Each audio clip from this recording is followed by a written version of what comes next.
হিন্দু থেকে মুসলিম হবে সেই আশ্বাস দিয়ে মুসলমান মেয়েদেরকে টার্গেট করা হচ্ছে।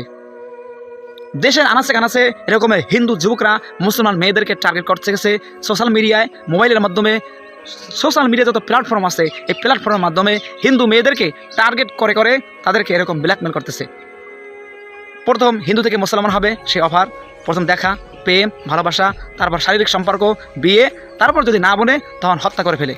এভাবেই কিছুদিন আগে এক গার্মেন্টস কর্মীকে এক হিন্দু যুবক আশ্বাস দিয়েছে আমি হিন্দু থেকে মুসলমান হব। তারপর কি করছে, 5-6 জন মিলে ধর্ষণ করে মেরে ফেলেছে। এর আগে আমরা দেখেছি এক নারীকে তারা 4-5 জন মিলে ধর্ষণ করে এরকমের হত্যা করে নদীতে ভাসিয়ে দিয়েছে। এভাবেই বাংলাদেশের আনাচে কানাচে হিন্দু যুবকরা মুসলিম মেয়েদেরকে টার্গেট করে করে কাজ চালিয়ে যাচ্ছে। অতএব মুসলমান মেয়েদেরকে সাবধান হতে হবে, তোমাদের কেউ যেন এরকম ফাঁদে ফেলে ব্ল্যাকমেল না করে, নিজের জীবনটাকে ধ্বংস না করে, এভাবে তোমার নিজেকে সেফ রাখতে হবে। এজন্য ভিডিওটা বেশি করে শেয়ার করে দিবেন।